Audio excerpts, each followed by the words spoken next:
हरे कृष्ण। भागवत कोविद कथा सत्र में आप सभी का हार्दिक स्वागत।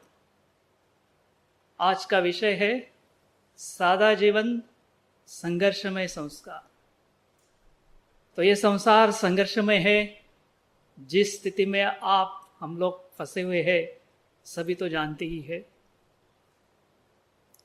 तो हम प्रयास करेंगे कि कैसे भागवत के दृष्टिकोण से ये संघर्षमय संसार में रहते हुए भी हम सादा जीवन कैसे जी सकते हैं, इसके विषय में हम चर्चा करेंगे। उसमें आप ये जो चित्र आपके सामने दिख रहा है, तो इस चित्र में आप देखिए कि दो चित्र का एक चित्र हमने बनाया है।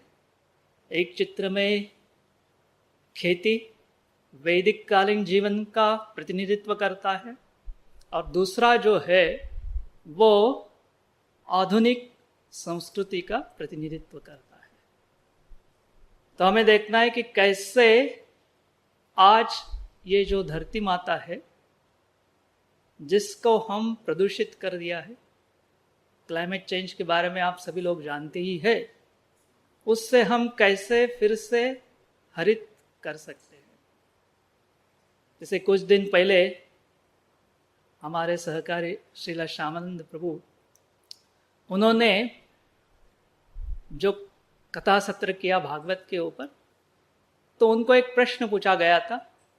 एक व्यक्ति कह रहा था कि मैं एक अंधेरे कमरे में अटका हूँ कि जहाँ पर सूर्य का प्रकाश भी नहीं आ रहा है और बड़े दुख में दिन बिता रहा हूँ। उसको लग रहा था कभी ये इसका अंत हो जाएगा। तो प्रश्न सुन के मेरे मन में कुछ विचार आए। मुझे बचपन में पढ़ा हुआ एक अध्याय याद आ गया। तो उसमें यह बतलाया गया था कि एक स्वतंत्र सेनानी थे। ब्रिटिश लोगों ने उनको बंदी बनाकर कैद में डाल दिया। वो एक बड़े नेता होने के कारण ब्रिटिश लोगों को लगता था कि इनको मैं एक अंधेरे कमरे में बंद कर दूंगा, कोई उनको मिल न सके। दिन में केवल एक बार जो सिपाही है उनको खाना ले जाएगा। तो ब्रिटिश लोगों को ये लग रहा था कि इससे इन लोगों का मनोधैर्य कम हो जाएगा और अपने आप वो सारा रहस्य खोल देंगे। मगर इस स्वतंत्र सेनानी ने क्या किया, वो हमेशा कुछ मील चला करते थे। तो उन्होंने देख लिया ये जो मेरा कमरा है इतना लंबा है, तो अगर मुझे 4 मील चलना है तो कितना घंटा मुझे इस कमरे में चलना होगा। तो इसी प्रकार से वो हमेशा अपने ही कमरे में उतना ही चलते थे जब वो बाहर अपने घर में रहते थे। उसके बाद में उन्होंने अपनी ध्यान साधना बढ़ा दी, आत्मचिंतन करने का समय बढ़ा दिया और साथ साथ जब भी वो सिपाही उनको खाना लेके आता था, उस समय वो उसको पूछताछ करते थे कि भाई आपका जीवन कैसे चल रहा है, आपके जीवन में कुछ संघर्ष है, कुछ समस्या है, तो उसको वो सलाह देते थे। तो ऐसे करते करते दिन बीत गए और ये जो सिपाही था वो इनका सलाह से बहुत आनंदित हुआ, उसको अच्छा लगने लगा। तो उसने और सिपाही को बोला, तो सारे सिपाही धीरे धीरे धीरे करके उनके पास सलाह के लिए आ गए। फिर जनरल ने देखा अरे क्या हो रहा है कि सारे सिपाही जो है इनके पास जा रहे, तो लगता है कि मैं क्यों ना इनकी सलाह लूँ। तो वो भी आ गया, तो उसने भी सलाह पूछ ली, तो उसको भी उस सलाह से अपने जीवन में बहुत फायदा हो गया। फिर उन्होंने क्या किया कि सारे कैदियों के लिए गीता के ऊपर उनके प्रवचन चालू कर दिए। फिर जेलर ने उनके लिए एक लाइब्रेरी भी बना दिया। तो उसमें ऐसा है कि आपका कमरा या आप अभी जो है एक सीमित क्षेत्र में बैठे हुए हैं, इसका मतलब ये नहीं कि आपका मनोधैर्य कम हो। आपको क्या चाहिए, तो एक सकारात्मक जीवन का दृष्टिकोण चाहिए और जीवन जीने के लिए एक सही मार्गदर्शन चाहिए। अगर जीवन की दिशा अचूक हो तो आप जरूर ये कठिन परिस्थिति से बाहर आ सकते हैं। अभी हम भागवत के एक श्लोक देखेंगे। श्रीमद् भागवत का प्रथम स्कंद में 10वें अध्याय में 4था श्लोक है। कामम ववर्ष पर्जन्य सर्व काम दुदामहि सेसुचु स्म व्रजान गावः पयसोद स्वतेर्मुदः। तो ये जो श्लोक है, जब महाराज युधिष्ठिर राज्य कारभार कर रहे थे उस परिस्थिति का वर्णन कर रहे हैं। तो उसमें क्या लिखा है, तो जब महाराज युधिष्ठिर राज्य कारभार कर रहे थे, बादल जितना आवश्यक है उतना वर्षा करते थे। भूमि माता है, जितना आवश्यक है उससे ज्यादा प्रचुर मात्रा में सारी सामग्री तैयार करती थी। और विशेष करके गैयों का वर्णन है कि गैया कैसे आनंद में रहती थी। गैया के इनकर इतना दूध रहा करता था कि दूध जमीन पे टपक टपक के जो है जमीन गीली होती थी। आजकल हम देखते हैं कि वर्षा से या पानी से भी जमीन भीग नहीं रही है। उस जमाने में गैयों के दूध से भूमि का सिंचन हुआ होता था। ऐसे चीजें हमारे लिए संभव के शायद बाहर है। विशेष करके अभी ये जो श्लोक आया भागवत में, तो इसको कैसे समझाया जाए। तो श्रील प्रभुपाद जी ने जो तात्पर्य में हमको बताया है कि इकोनॉमिक डेवलपमेंट, इसका मतलब है आर्थिक विकास, जमीन और गैया के ऊपर निर्भर होना चाहिए। और उसके बाद में उन्होंने बताया है कि मानव जीवन के लिए कौन सी आवश्यकता है और मानव जीवन के लिए कौन सी चीजें आवश्यक नहीं है। और साथ साथ उनका कहना था कि इंद्रदेव जो है ये वर्षा के अधिपति है। तो भाई ऐसा है कि जैसे कि कोई साधारण परिवार होता है, साधारण परिवार में पिता होते हैं, उनके जो परिवार के बच्चे अगर वो बहुत अच्छी तरह से कार्य करते हैं तो पिता उनकी सुविधाएं और देते जाते। और जैसे ही अगर पिताजी देखते कि मेरा बच्चा जो है, मैंने जो चीज़ उसको दिए सही तरह से उसका इस्तेमाल नहीं कर रहा है, गलत इस्तेमाल कर रहा है, तो वो सुविधाएं कम कर देती है। बस उसी तरह से जब लोग धर्म से दूर हो जाते हैं या भगवान ने हमको जो नैसर्गिक संसाधनें दिए हैं, इन सारे संसाधनों का दुरुपयोग करते हैं, प्रदूषित करते हैं। हालांकि आज हम देखते हैं कि हम सारे जंगल का विनाश कर रहे हैं, जंगल का तोड़ कर रहे हैं, और उससे धीरे धीरे वर्षा जो है कम हो जाती है। तो जैसे ही भगवान ने दिए हुए इस संसाधनों का हम ठीक तरह से इस्तेमाल नहीं करते हैं तो धीरे धीरे ये सुविधाएं जो है वो कमती होते जाता है। और उसके बाद में श्रील प्रभुपाद जी इस तात्पर्य में बताते हैं कि कैसे धान्य, अनाज और दूध, ये जो चीज़ है ये हमारे जीवन को सुदृढ़ बनाने के लिए आवश्यक चीज़ें है और इससे हम अपनी सुरक्षिता आजमाना चाहिए। जैसे आजकल लोग अन्न सुरक्षा के बारे में बहुत चिंतित रहते हैं कि किस प्रकार से दुनिया की आबादी बढ़ रही है और उतने पर्याप्त में अनाज उपलब्ध नहीं है। तो इसलिए मनुष्य प्राणी जो है सुरक्षिता करने के लिए अलग अलग चीज़ों में अपना समय बिताता है, मगर उसको समझना चाहिए कि असली सुरक्षितता कहाँ है। कौन सा भी आप प्राचीन संस्कृति लो, भारत का वैदिक संस्कृति लो या अफ्रीका की संस्कृति लो, सब लोगों ने सुरक्षिता के लिए जमीन यानी खेती, उसके पास से आने वाले अनाज और गैया अपना एसेट्स यानी संपत्ति माना। और कौन सा व्यक्ति श्रीमंत है कि जिसके पास बहुत जमीन है और बहुत गैया हैं, ऐसे व्यक्ति की गणना अमीर लोगों में की जाती थी। आज इससे विपरीत हम देख रहे हैं।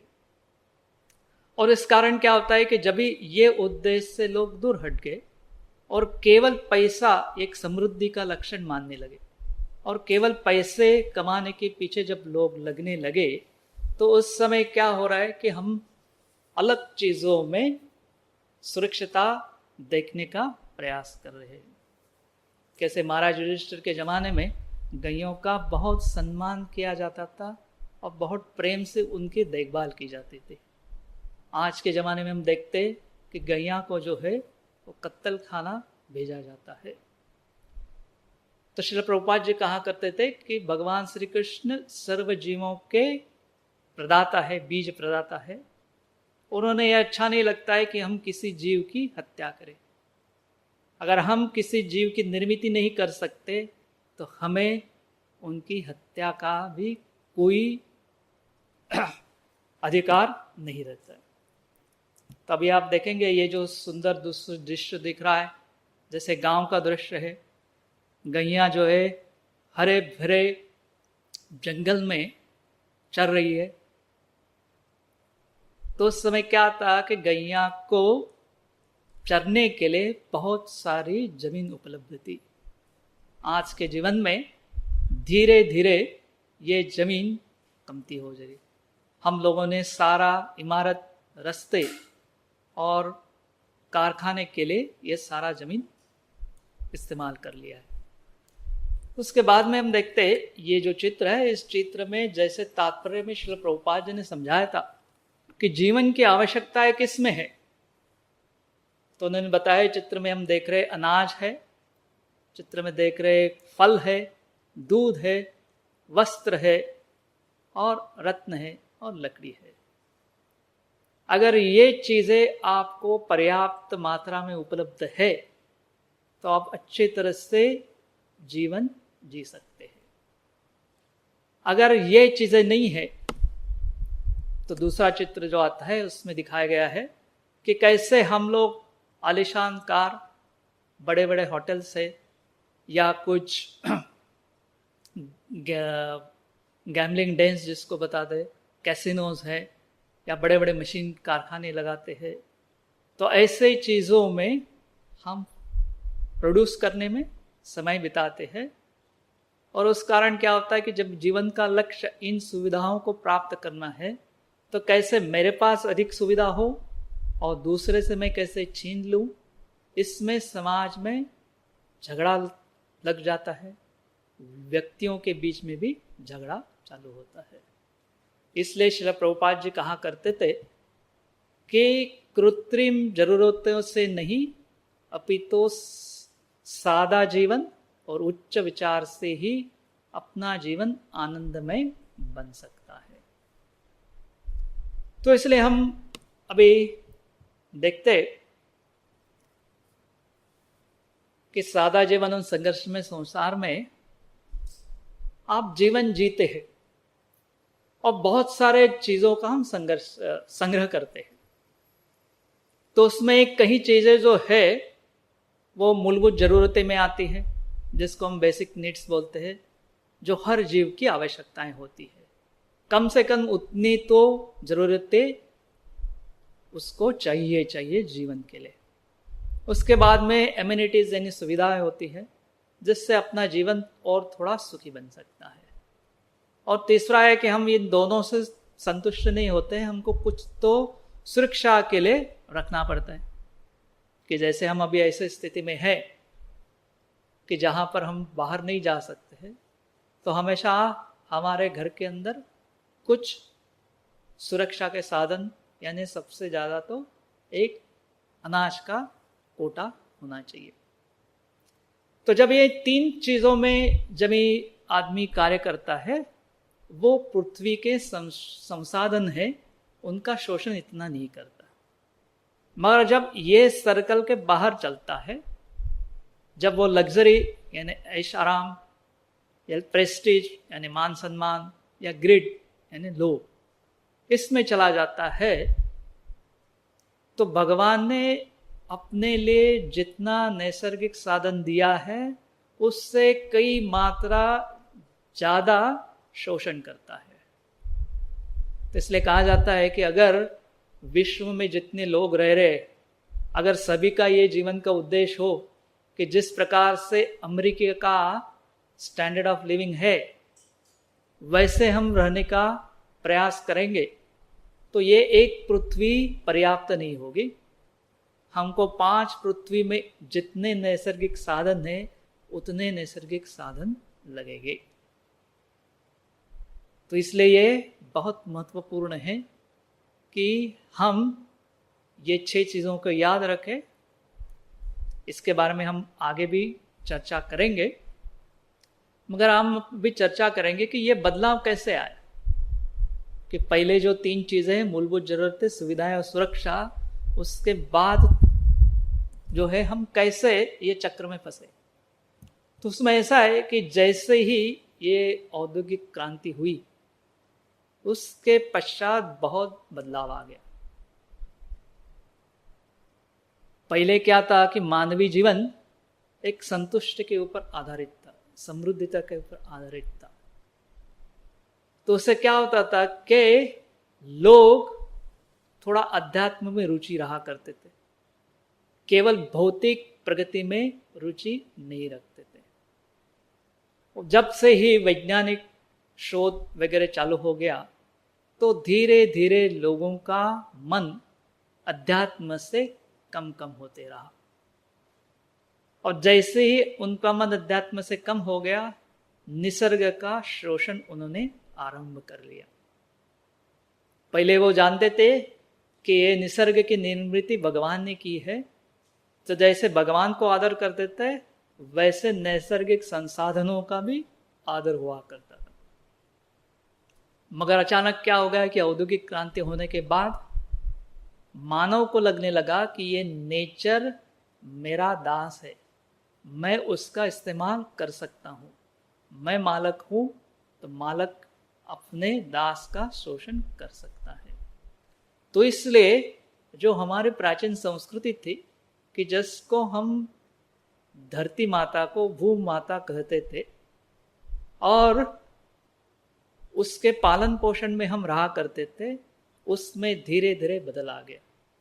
फिर कौन सी संस्कृति आई कि जिससे स्वकेंद्रित और उपभोक्ता, कंज्यूमर ओरिएंटेड लाइफस्टाइल जिसको कहते हैं, यानी उपभोक्ता, कि मैं ज़्यादा से ज़्यादा सामग्री मेरे पास है तो उसका मतलब है कि मैं सुखी हूँ या मैं एक यशस्वी हूँ। कि जैसे हमने पिछले केस में देखा, ऐशो आराम, ऐशो आराम मतलब प्रेस्टीज। प्रेस्टीज चीज़ में ऐसे आता है सर्कल में कि जिन चीज़ों की आवश्यकता मुझे जीने के लिए बिल्कुल नहीं है, केवल समाज में मैं एक प्रतिष्ठित व्यक्ति हूँ ऐसे दिखाने के लिए इन चीज़ों का मैं इस्तेमाल करता हूँ। तो इसलिए ज़्यादा से ज़्यादा मेरे पास उपभोक्ता के साधन है और सेलिब्रिटी स्टेटस यानी बहुत सारे लोग मुझे जानते हैं, मेरे पीछे घूमते हैं, तो इसलिए मेरी प्रतिष्ठा, मेरी शक्ति, इसके ऊपर हम बहुत जोर देने लगे। और जो आंतरिक जीवन है, जो आंतरिक समाधान है, वो धीरे धीरे बदलते गए। तो इसलिए क्या हुआ कि विकास की जो नीति है वो बदल गई, कि विकास के विषय जो थे उसमें गलत धारणाएं आने लगी।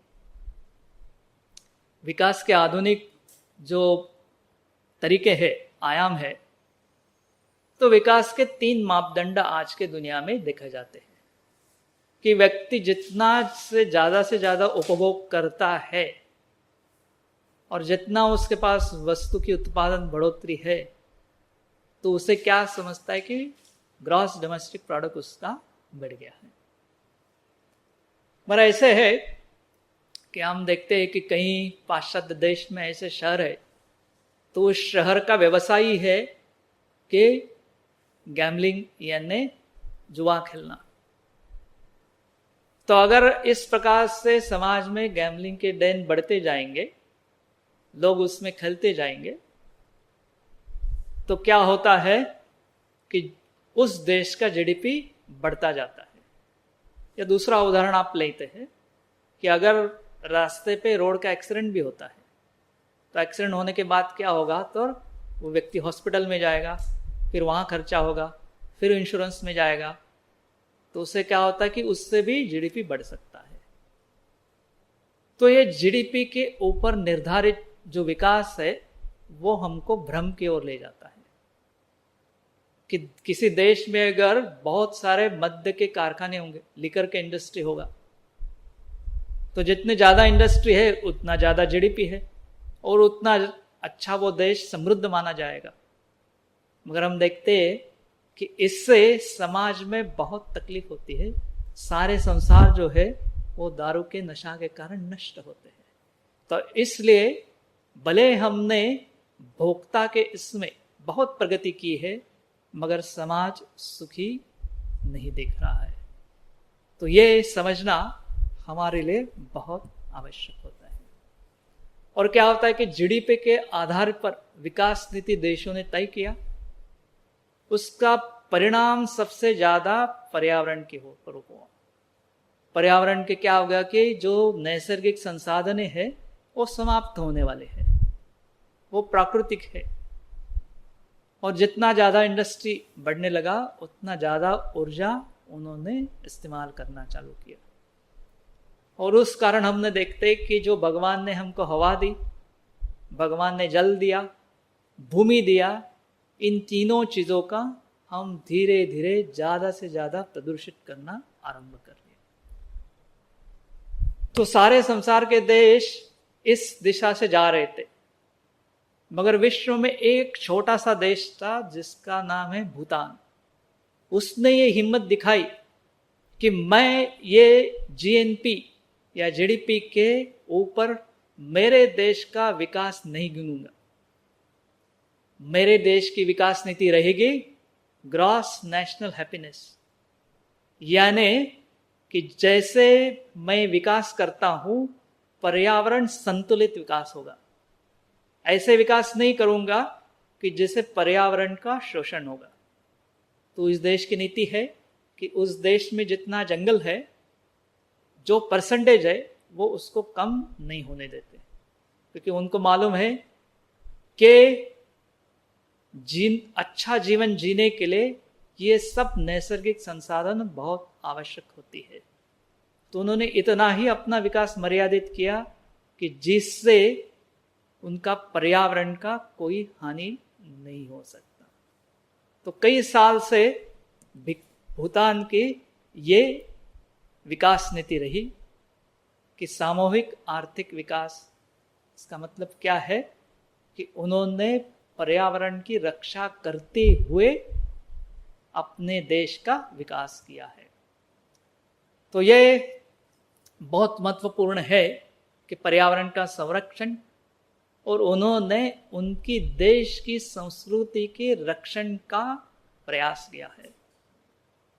क्योंकि जब देश की संस्कृति नष्ट हो जाती है, समाज बहुत संकट में आता है, लोग सुखी कभी नहीं आते हैं। तो इन चीजों को ध्यान रखते हुए पर्यावरण का संरक्षण, संस्कृति का संरक्षण करके उन्होंने अपना गवर्नेंस है उसको बढ़ाया। तो अभी हम देखते हैं कि लोग किस प्रकार से अपना जीवन जिताते हैं।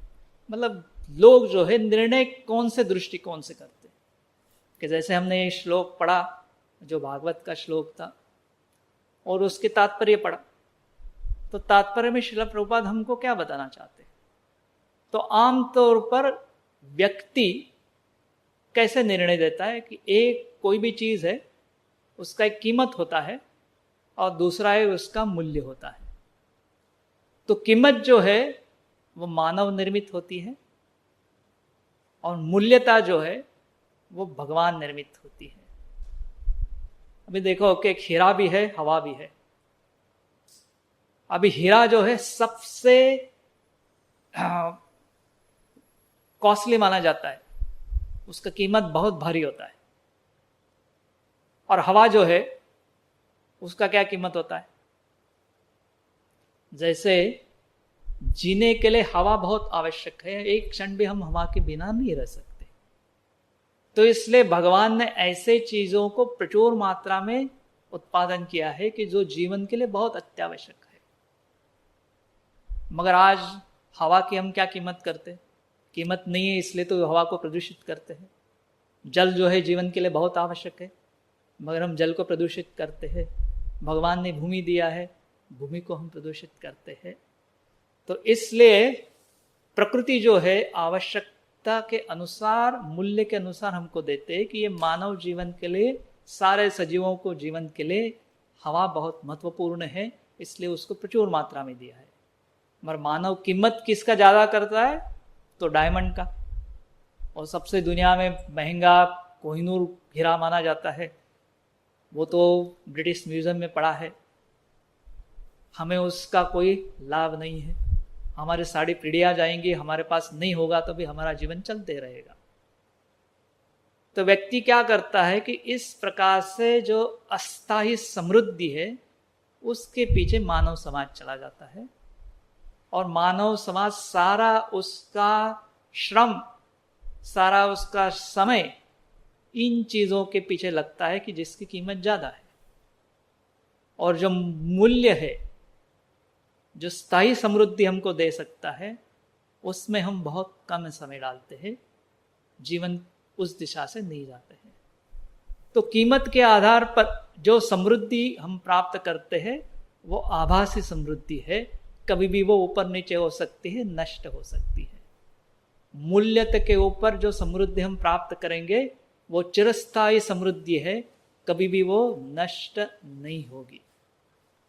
और कीमत के जो कीमत यानी मानव निर्मित है, मैं डिसाइड करता हूँ उसको हम गिनती कर सकते हैं और उसकी जल्दी से जल्दी विस्मृति भी हो जाती है। मूल्यता जो है वो गिनती नहीं हो सकती और उसका स्मरण जो है हमेशा के लिए रहता है। कीमत के आधारित जो भी हम इस दुनिया में प्राप्त करने का प्रयास करेंगे वो कुछ क्षण के लिए क्षणभंगुर आनंद दे सकता है, मगर मूल्यता के आधार पर हम जीवन बिताएंगे, हमको वो शाश्वत आनंद प्रदान कर सकता है। कि जैसे अभी जिस समस्या से सारा विश्व ग्रस्त हो गया है, संकट में आ गया है, तो एक इटली के देश में जो घटना हुई उसका हम चर्चा करते हैं। तो एक 93 इयर्स का व्यक्ति जो इस कोरोना से बाधित हो गया था, हॉस्पिटल में गया, उसका उपचार हो गया, कुछ दिन वेंटिलेटर पे रहा, बाद में उस बीमारी से वो मुक्त हो गया। जैसे ही वो ठीक होकर बाहर आ गया, डॉक्टर ने उनके हाथ में बिल दिया। बिल देखते हुए इस व्यक्ति के आंखों से आंसू आ गए। डॉक्टर को लगा कि हो सकता है इस बूढ़े व्यक्ति के पास धन नहीं होगा तो वो ये बिल नहीं दे सकता। तो इसलिए उन्होंने कहा कि ठीक है, अगर आपके पास पैसे नहीं है तो बिल चिंता करने की कोई आवश्यकता नहीं है, आप जा सकते हैं। तो उस समय उस व्यक्ति ने कहा कि मैं आपके वेंटिलेटर के ऊपर 2 दिन रहा तो वहां से जो हवा प्राप्त की उसका इतना बिल आ गया, मगर ईश्वर ने मेरे को 93 इयर्स का जीवन दिया और इस 93 इयर्स में मैंने कितना हवा जो है इस्तेमाल किया है, तो कितना ऋण मुझे ईश्वर को देना चाहिए।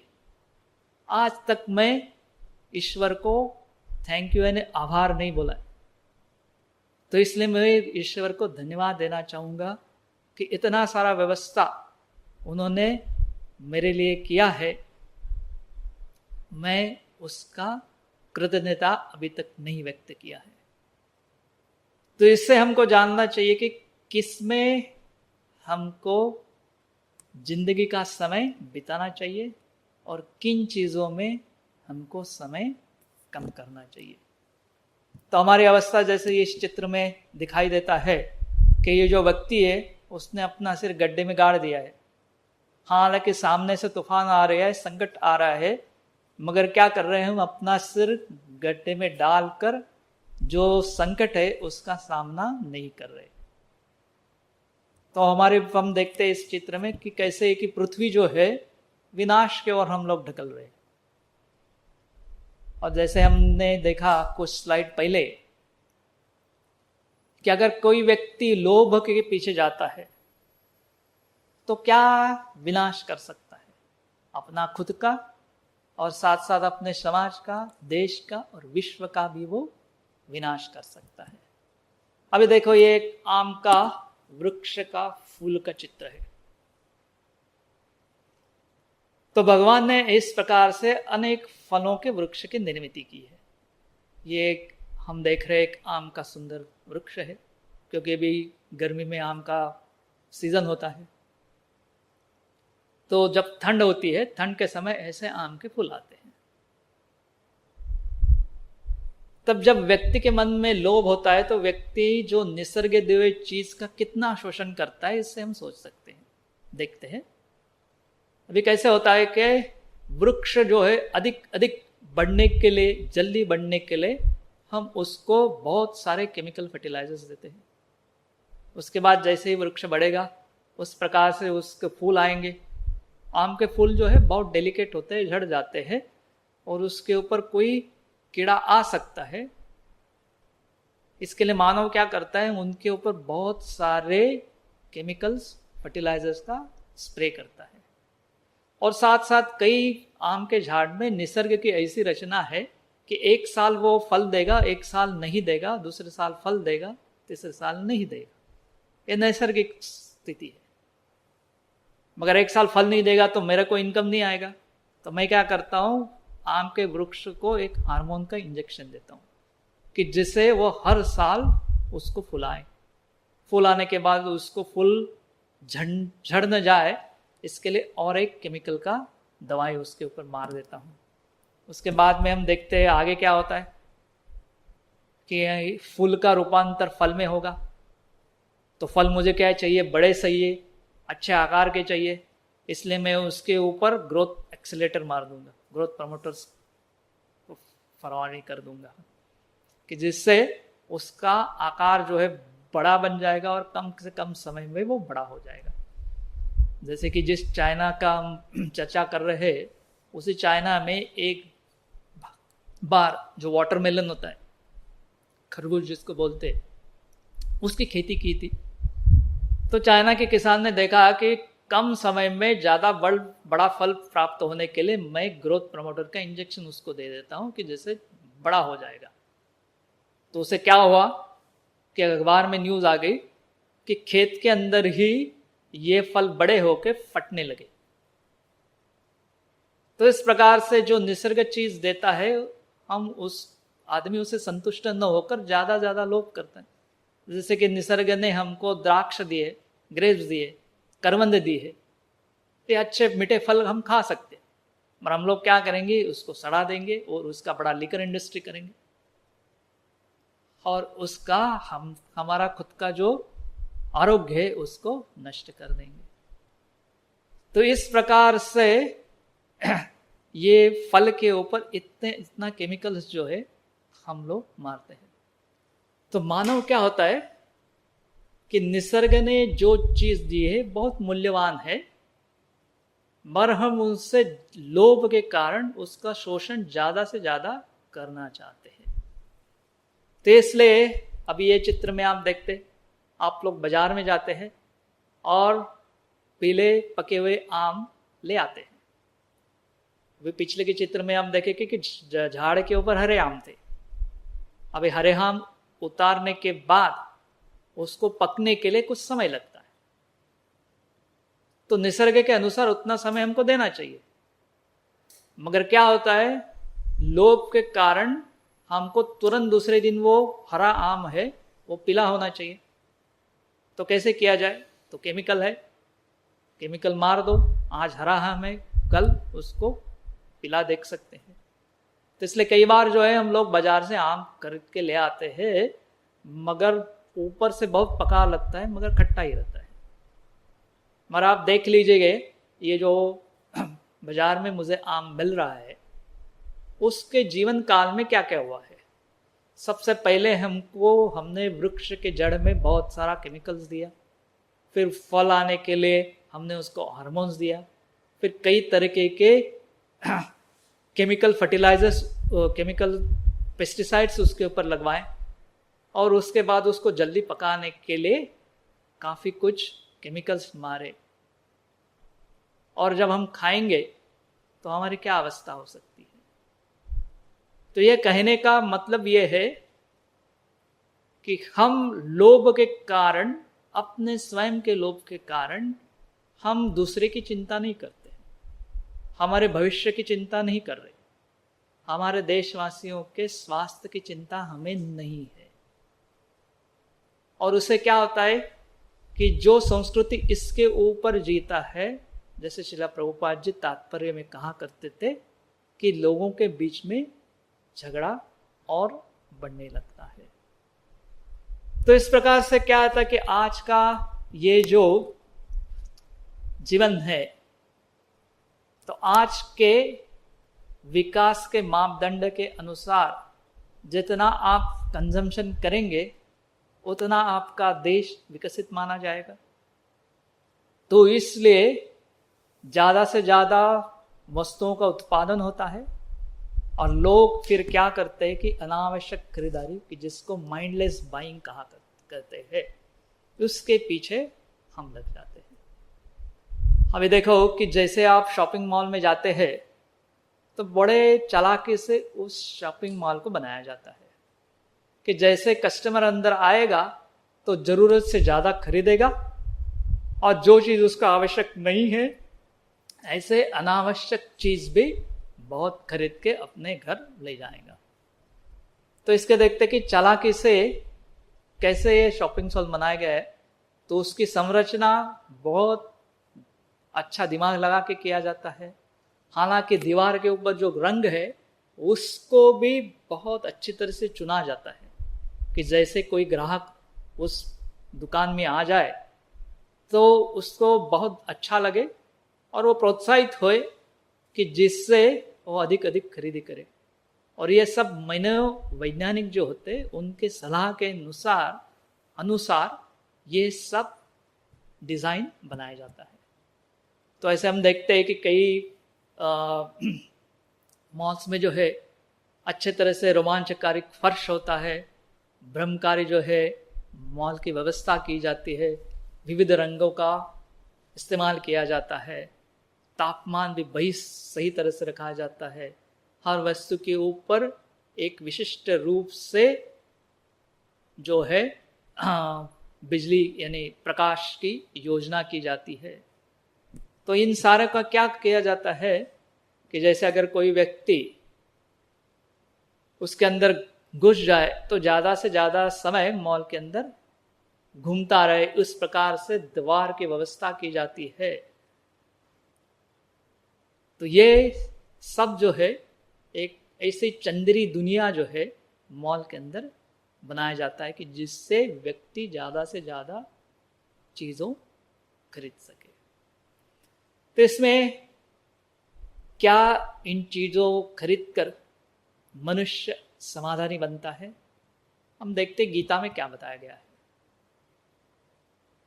तो गीता में ये बतलाया गया है कि ये गीता के 5वें अध्याय का 24वां श्लोक है। तो उसमें बताया गया है कि जो व्यक्ति अपने विदिन अंतरात्मा में आनंद ढूंढने का प्रयास करता है और जिसके जीवन का उद्देश्य है कि आंतरिक समाधान प्राप्त करना है, वही इस दुनिया में सही रूप से मुक्त हो सकता है और वही व्यक्ति है भगवान की प्राप्ति कर सकता है। तो हालांकि हमने देखा कि कुछ समय पहले चर्चा की कि कौन व्यक्ति जो है वो केवल कीमत के आधार के ऊपर निर्णय लेते हैं। तो ये मनोस्थिति तोड़कर हमको मूल्य के आधार पर निर्णय लेना चाहिए। तभी हम देखते हैं कि हमारे पास कौन से विकल्प हो सकते कि हम ये अभी भगवान ने ये जो स्थिति निर्माण की है, सारा विश्व जो है वो एक जगह रूप से उसकी गति रुक गई है। जैसे कि हमारे इस गोवर्धन कृषि क्षेत्र में हमने सोचा था कि अप्रैल महीने में हम लोग जीवी को बंद करके अप्रैल महीने में सारा जीवी का मेंटेनेंस होगा। मगर क्या हुआ, भगवान की इच्छा तो अलग थी। भगवान ने सारे पृथ्वी को मेंटेनेंस में निकाल दिया।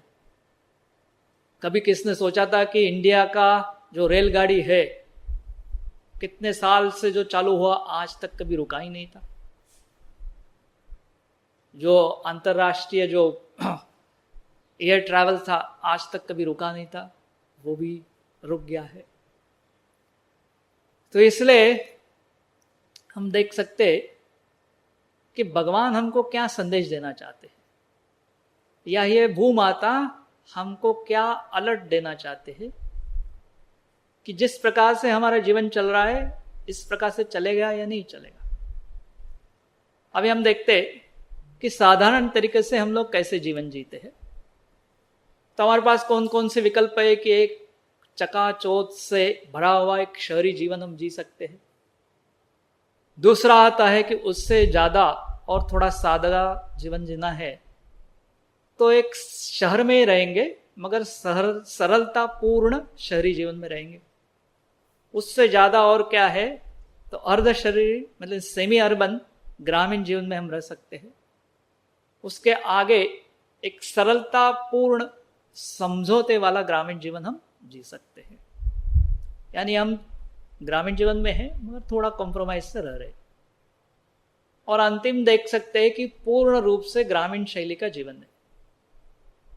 इस्कॉन बेलगाम के पास में जो गोकुल करके जो क्रिकेट क्षेत्र है वहां के निवासी इस प्रकार से पूर्ण रूप से ग्रामीण शैली का जीवन बिता रहे। अभी ठीक है, मैंने ये सारे विकल्पों को बताया है। ये पढ़ते ही किस लोगों को लग जाएगा ये तो हमारे लिए है ही नहीं। इतना हम सादगी से जीवन रह ही नहीं सकते।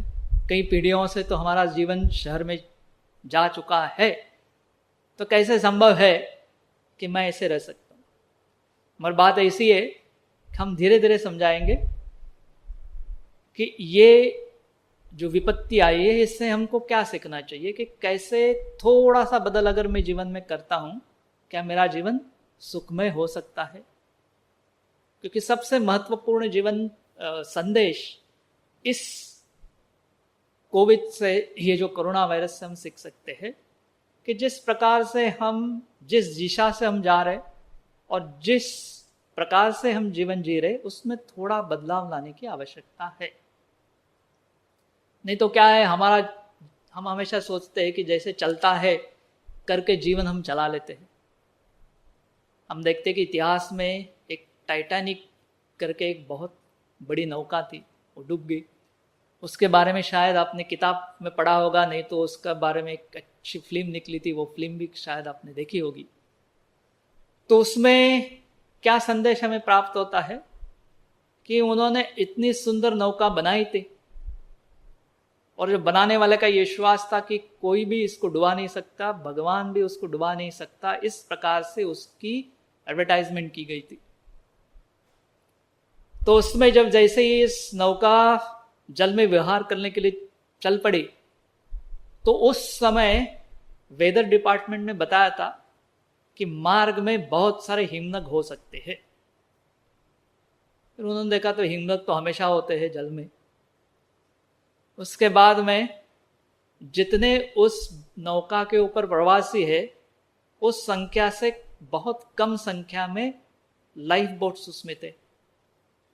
उन्होंने लाइफ बोट्स कम रखा क्योंकि उनको लगा क्यों लाइफ बोट्स रखने की आवश्यकता है, यह नौका तो भगवान भी नहीं डुबा सकते। तो इसलिए जितने प्रवासी है उससे बहुत कम संख्या में लाइफ बोट्स वहाँ उपलब्ध थे। और उस जहाज का कप्तान था वो तो कह रहा था कि मैं भी 25 साल से जहाज चला रहा हूँ, मुझे बहुत अनुभव है। तो तिन्ही अप्रोच में एक कैजुअल अप्रोच उन्होंने लिया और फिर क्या हुआ, दुर्घटना हो गई और हजारों लोगों का जीवन नष्ट हो गया। तो इस प्रकार से जीवन में जब भी हम कैजुअल अप्रोच लेते हैं हमेशा हमारा नुकसान ही होगा। तो इसलिए हमको अभी कुछ थोड़ा बहुत होमवर्क करना चाहिए। होमवर्क जो है, बहुत सारे लोगों ने होमवर्क किया नहीं होगा, मगर अभी जो है भगवान ने सबको घर में बंदिस्त कर दिया है, तो ज़रूरी आप सब लोग जो है कुछ न कुछ प्रकार का होमवर्क करते ही रहे होंगे। होमवर्क करने से क्या फ़ायदा होगा कि अपने परिवार के सदस्य के बीच में हमारा प्रेम का संबंध और बढ़ते जाएगा और अपना शरीर भी तंदुरुस्त रह सकता है। हमारे इस गोवर्धन कृषि क्षेत्र में, हमारा गोवर्धन ननक क्षेत्र है, यहाँ पर इस अभी जो दुर्घटना घटी है, तो हम लोग जो है दिन में 2 बार 4,000 ऐसे 8,000 जो है लोगों के लिए प्रसाद बनाते हैं, उसका पैकिंग करते हैं और वितरण के लिए भेज देते हैं। तो उससे क्या होता है कि एक जो है हमारा अच्छी तरह से समय बीत जाता है सेवा में, और साथ साथ शरीर भी तंदुरुस्त होता है, रात को जो है अच्छी नींद भी आती है।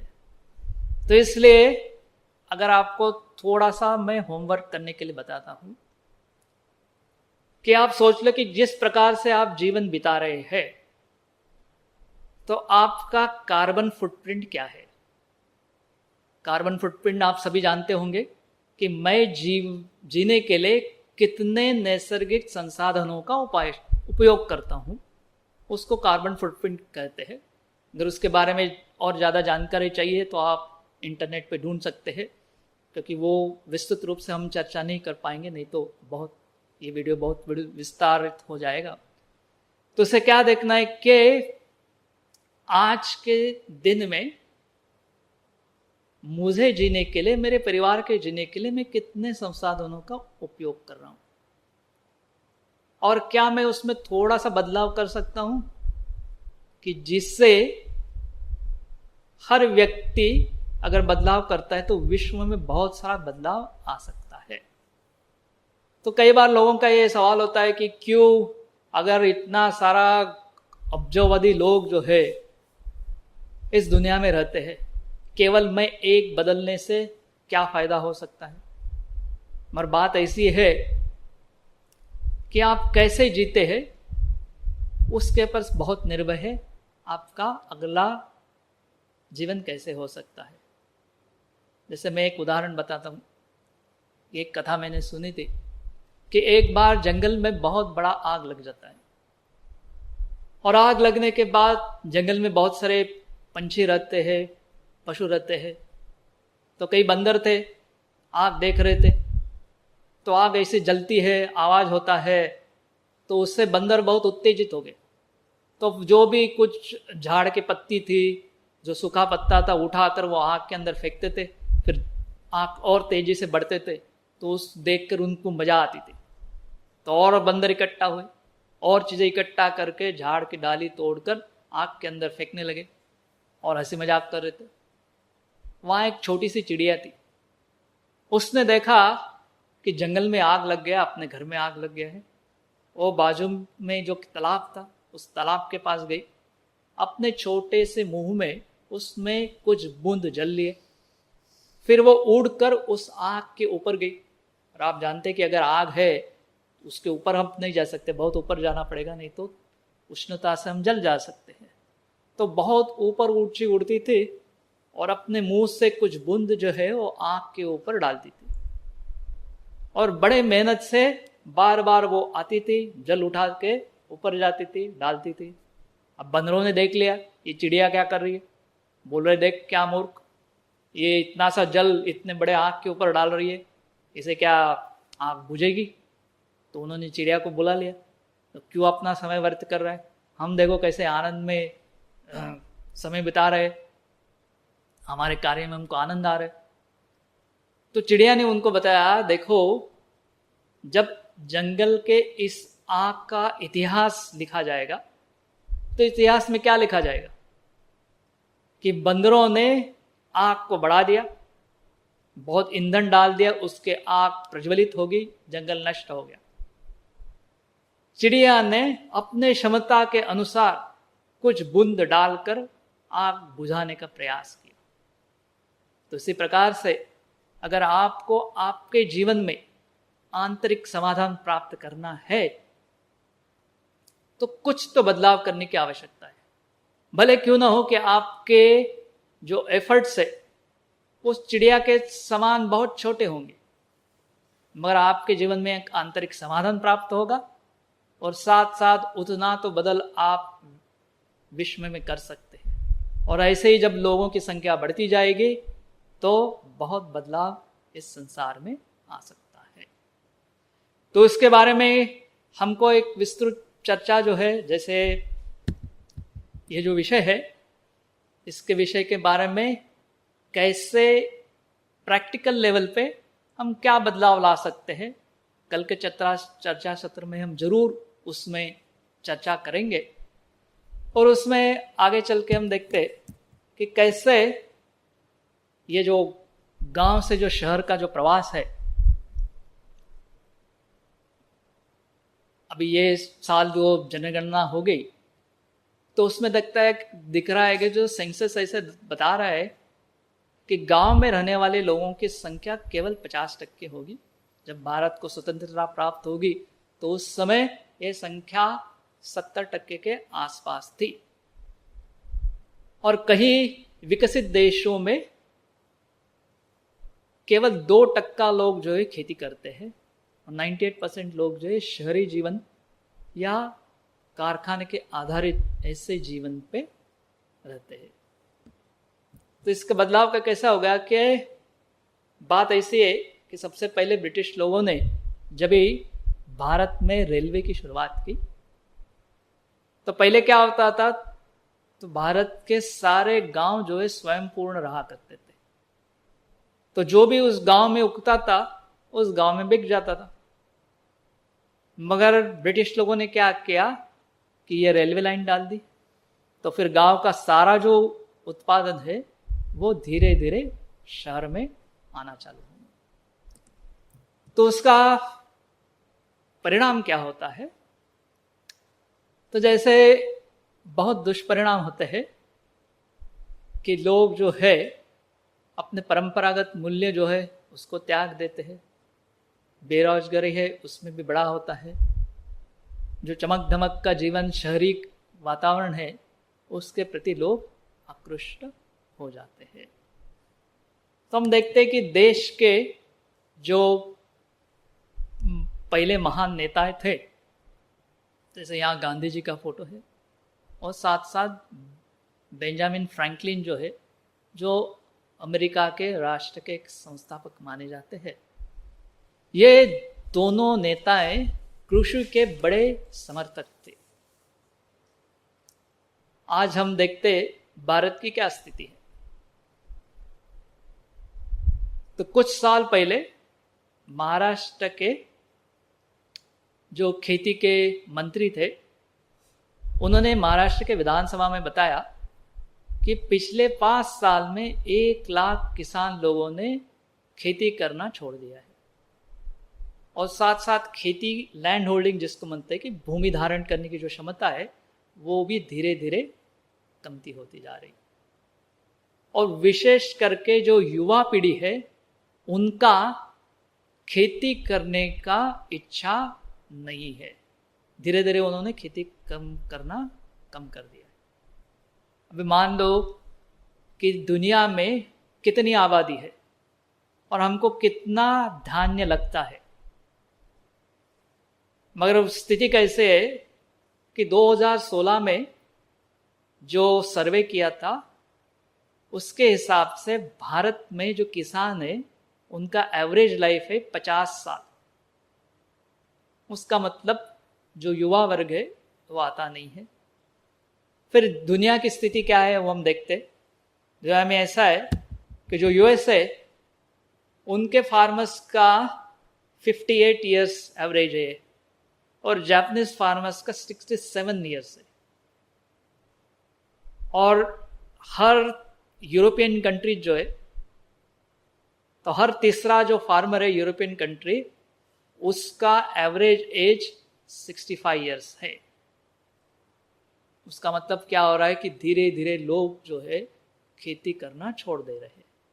जापान में अगर कोई 45 साल से कम है और खेती करना चाहता है तो गवर्नमेंट उसको बहुत सारी सुविधाएं प्रदान कर रही है।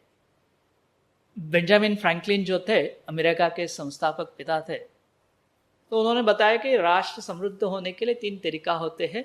एक, युद्ध से हम दूसरे राष्ट्र की संपत्ति चुरा लेते हैं, या वाणिज्य से हम दूसरे राष्ट्र की संपत्ति ले सकते हैं, और तीसरा कृषि से, जो एक निष्कपट तरीका है। और आप वैदिक संस्कृति में देखेंगे कि जब भारत कृषि प्रधान देश था, भूमि और गायों का सम्मान था, उस समय भारत समृद्ध रहा करता था। तभी क्या हुआ कि जो समृद्धि के निकष है वो गलत हो गए हैं। आप देखिए कि जब भी ये कोरोना का संकट आ गया, सबसे पहले आपने क्या सोचा? अनाज के बारे में, अन्न के बारे में सोचा, या लैपटॉप के बारे में सोचा, या आपके गाड़ी के बारे में सोचा? तो इसलिए यह महत्वपूर्ण है कि कृषि को जो है हम कभी भूल नहीं सकते। जीवन के लिए कृषि बहुत महत्वपूर्ण है। कृषि के बिना हम जीवन जी नहीं सकते। मनुष्य जीवन में कितना भी प्रगति क्यों न कर ले, कितना भी धनवान क्यों न हो, दिन में कम से कम 3 बार उसको भरपेट अन्न चाहिए। तो ऋषि पराशर में वर्णन है, मान लो कि किसी धनवान व्यक्ति के पास बहुत सोना है, उसके हाथ में सोने के गहने हैं, पैर में सोने के गहने हैं, कान में है, सिर के ऊपर सोने का मुकुट है, मगर फिर भी उसको बेगिंग बोल लेकर किसान के पास जाकर अनाज तो मांगना ही होगा, क्योंकि सोना चांदी खा नहीं सकते। लोग जो है अपने प्रेस्टीज के लिए क्या नहीं करते। जैसे विश्व के जो कई अमीर लोग हैं, जैसे मिडल ईस्ट में कई राजाएं जो है जिनके पास बहुत संपत्ति तेल के कारण आ गया है, तो उसमें से एक राजा ने क्या किया, तो चांदी से अपना मोटर गाड़ी बनाया। ऐसा नहीं कि किसी धातु का मोटर गाड़ी बनाया और उसके ऊपर चांदी का लेप लगा दिया, उसने पूरा चांदी के मेटल से अपना गाड़ी बनवा लिया है। तो इस प्रकार से हम नैसर्गिक संसाधन जो है बहुत ज़्यादा रूप से इस्तेमाल करना चालू कर देते हैं। तो इसलिए हमको ये देखना है कि पैसा क्या पूर्णता की ओर हमें ले जा सकता है। तो इसलिए सभी लोग में है, सभी देश अपनी विकास नीति केवल आर्थिक विकास के ऊपर आधारित करते हैं, मगर देश को ये देखना चाहिए कि सभी को किस प्रकार से संतोषप्रद व्यवसाय प्राप्त होगा, समय का वो कैसे सदुपयोग कर सकता है, पर्यावरण का रक्षा कैसे कर सकता है, साथ साथ देश की जो शिक्षा प्रणाली है उसमें संशोधन कर एक आनंददायी शिक्षण प्रणाली उसको लाना है। जो बचपन है उस पर हम अच्छी तरह से ध्यान देना चाहिए। अगर भौतिकतावादी जीवन को हम प्रोत्साहित देंगे तो कोई भी देश है जिसके पास जो नैसर्गिक संसाधन है वो बहुत सीमित है, तो सबका लोभ जो है पूरा नहीं कर सकता है, और केवल धन से हम सुखी नहीं बन सकते हैं। तो इसलिए श्रीला प्रभुपाद जी ने बहुत एक महत्वपूर्ण बात हमें कही थी। तो ये क्या है, महत्वपूर्ण बात इस प्रकार से है। तो प्रभुपाद जी कहा करते थे कि खाद्यान्न के ऊपर भविष्य में निश्चित बड़ा संकट आएगा।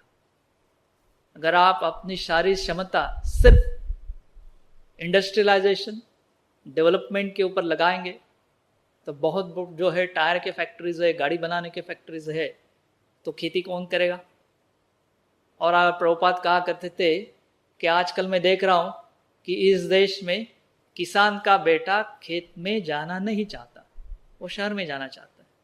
जैसे कुछ समय पहले हमने चर्चा की और वर्ल्ड के स्टैटिस्टिक्स देखे तो धीरे धीरे लोग जो है इसके यहाँ से दूर हटने लगे।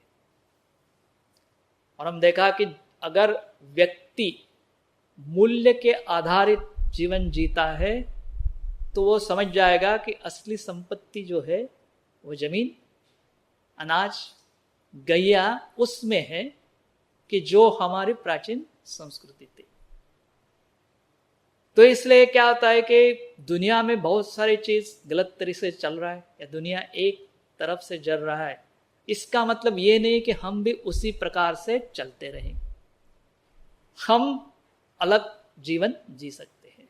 जैसे गीता में बताया कि आंतरिक सुख के लिए अगर आप प्रयास करेंगे तो ही मुक्त हो सकते हैं। तो किस प्रकार से जीवन जीना है, ये चॉइस आपके हाथ में है कि मैं जो है सारे दुनिया से थोड़ा अलग हो सकता हूं। क्योंकि सबसे ज्यादा जो है व्यक्ति सुरक्षितता चाहता है। उसको लगता है कि जीवन में भविष्य मेरा सुरक्षित रहे, और भविष्य सुरक्षित रखने के लिए वो पैसे के पीछे भागता है। उसको लगता है कि ज्यादा पैसा है तो मैं सुरक्षित हूं।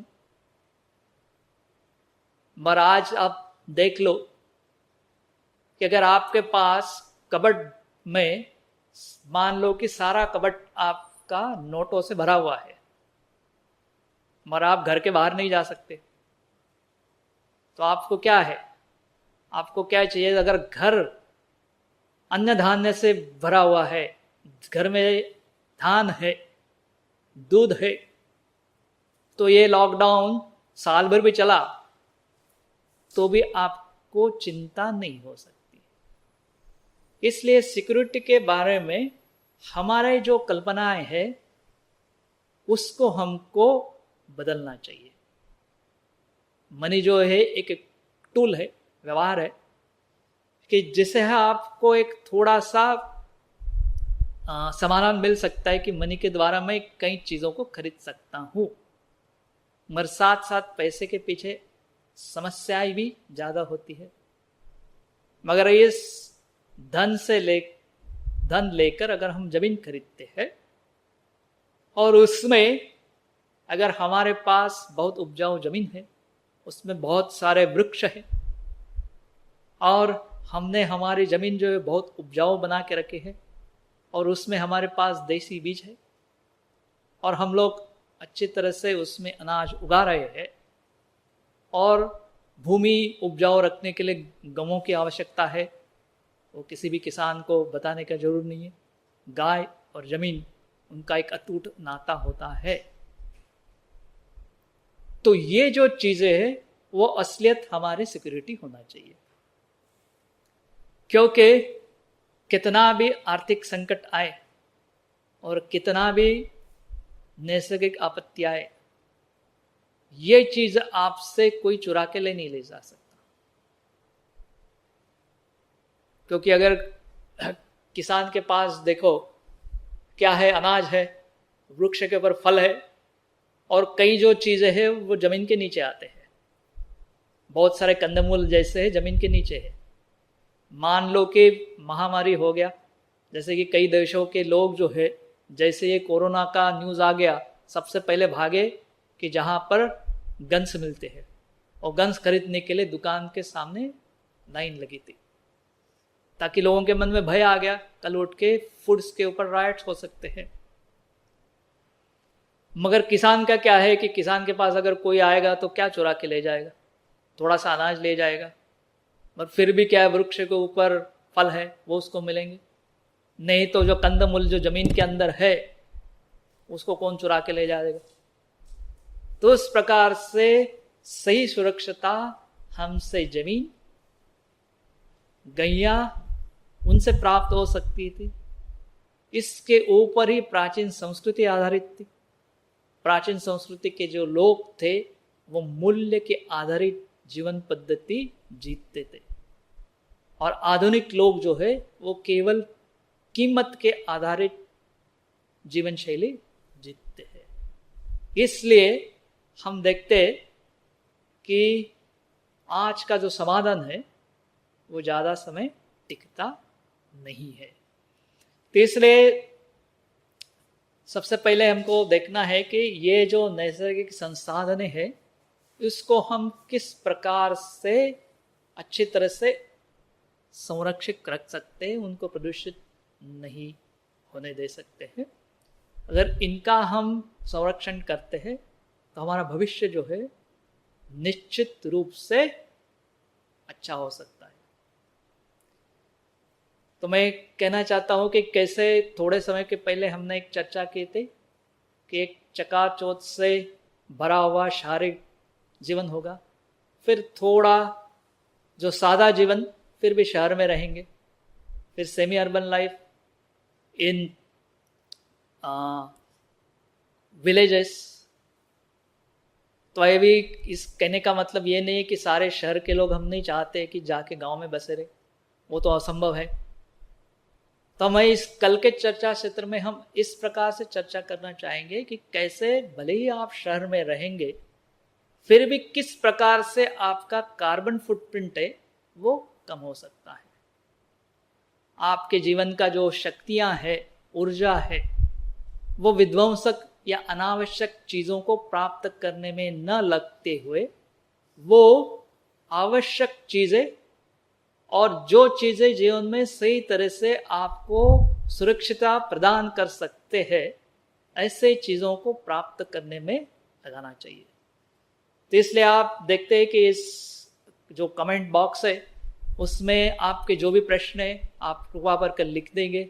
कल जो है जरूर हम आपके प्रश्नों का जवाब देंगे और कल के चर्चा सत्र में हमें आशा है कि आप सभी लोग हमारे साथ में रहेंगे और उसमें हम एक व्यवहारिक रूप से मैं किस प्रकार से जो शिला प्रभुपाद जी का संदेश था, सादा जीवन उच्च विचार सरणी, उससे जी सकता हूं और किस प्रकार से मेरे जीवन से इस धरती माता के ऊपर जो कार्बन फुटप्रिंट है कम से कम पड़ते जाए। मेरे पास समय होना चाहिए कि जो मेरे आध्यात्मिक साथ साथ शारीरिक जरूरतों के ऊपर भी मैं कर सकता हूं। तो इस प्रकार से कल के चर्चा सत्र में आप सभी जरूर रहिएगा। इस चर्चा क्षेत्र में रहने के हमारे साथ देने के लिए आप सभी को धन्यवाद। हरे Krishna. RG Media YouTube channel, like, share, subscribe.